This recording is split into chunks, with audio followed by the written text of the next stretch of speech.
In the beginning, when I was writing my first book, and it took a long time, it took 7 years, I had no idea how it was going to go or even if it was going to have a life in the world. So I was writing with this complete abandon, really. The first book is kind of a gift, really, although in some ways it's the most stressful because you have no track record and you have no idea whether it'll be published. Same time, you feel this tremendous freedom. Nobody's waiting for it. Nobody cares except you.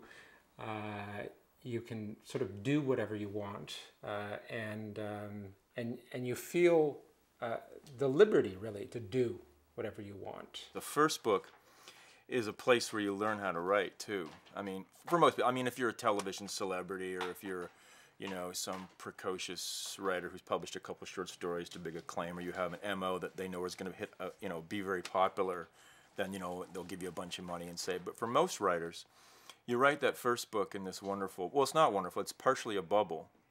And it's wonderful because you do what you want. On the other hand, you're screaming to be published. You want to be published. So the pressure is all self-imposed with the first one. And I knew when that first novel came out there was going to be pressure after it. Either the first novel was going to come out and tank, and then you would have one shot maybe after that for something to work.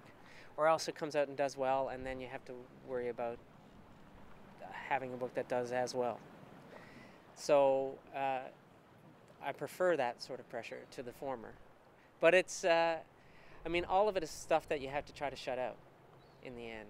All of it is stuff that, it's just chatter at the back of your head, and you just have to try to turn it off as much as you can.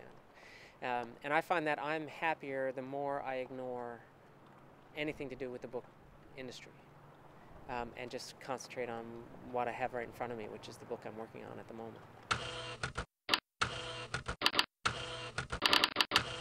I remember Norman Mailer said somewhere after he became an instant star at the age of 25 with The Naked and the Dead, but he had real problems with his second book. He said, all of a sudden I had to be Norman Mailer, you know.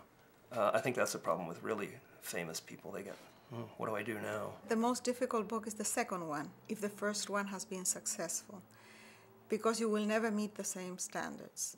No matter what you do, the critics will not like it as much, and everybody will be comparing. The success it's definitely a double-edged sword, and part of me is delighted that people like the book so much, and it's opened doors for me. But on the other hand, it's very hard to get away from it. You're aware that you're no longer writing in that free space, that people are sort of watching what you're doing. Sometimes that just makes you bloody-minded, you know. It makes you want to do exactly the opposite of what you think people are expecting of you. But that can be just as self-sabotaging as trying to, you know, please people. So you're always sort of walking in those strange ambiguities.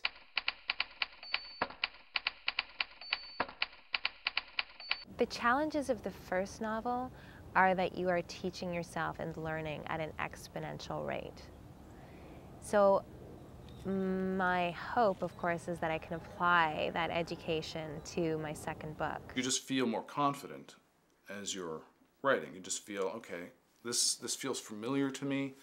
Creating a scene, I sense that I've, you know, the muscle memory is there. I know how to make this happen a little bit more readily. I think what I understand now, which I didn't understand maybe like 12, 15 years ago, I think I understand better how to edit my work. I've been writing for 25 years. I know some skills. I know how not to repeat the same mistakes, which doesn't mean that I can't invent new ones, which I do all the time. But there is a certain craft that you learn after doing it for a long time. The more you write, the more confidence you have, not that you have more talent, but simply that if you stick with what you're working on, you'll eventually come up with something. Since, after all, you've produced several books. So surely if what you're working on interests you, and you just stick with it and persevere, then at a certain point, you'll finish. When you're a writer, you have to be, you know, clearly your biggest critic is yourself, and you do obviously have to have a drive because you want to be an author, and the pressures are the ones that I put on myself, and I don't think that anyone really has. The person who puts the most pressure on me is me. I have to start making more demands on myself. You know, you can't just say, well, you know, I wrote a novel, that's great. You have to be trying to do more. You have to try to do things that are more complex, more interesting, more difficult, deeper somehow than you did the first time. You have to keep pushing yourself. Each book has to be a very definite step forward, and sometimes it's difficult to make that leap.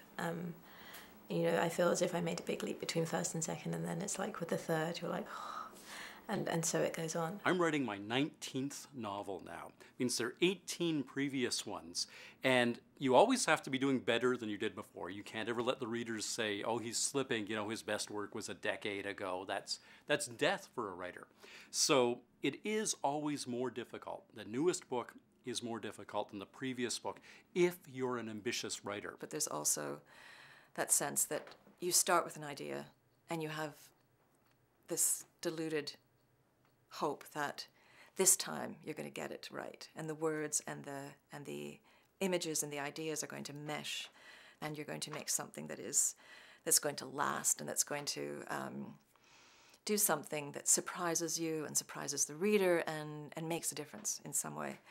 And I think inevitably when you finish the piece of writing and it's gone through its revisions and you've had editors at it, there's always this feeling, maybe it's sort of nausea that, oh God, I want to get through with this, but you realize that no, you haven't yet done it, you haven't yet caught it. Every book, in a sense, is a failure. It's really just a dry run for the next book. You know, if you ever got it right, you'd stop. But fortunately, you never do.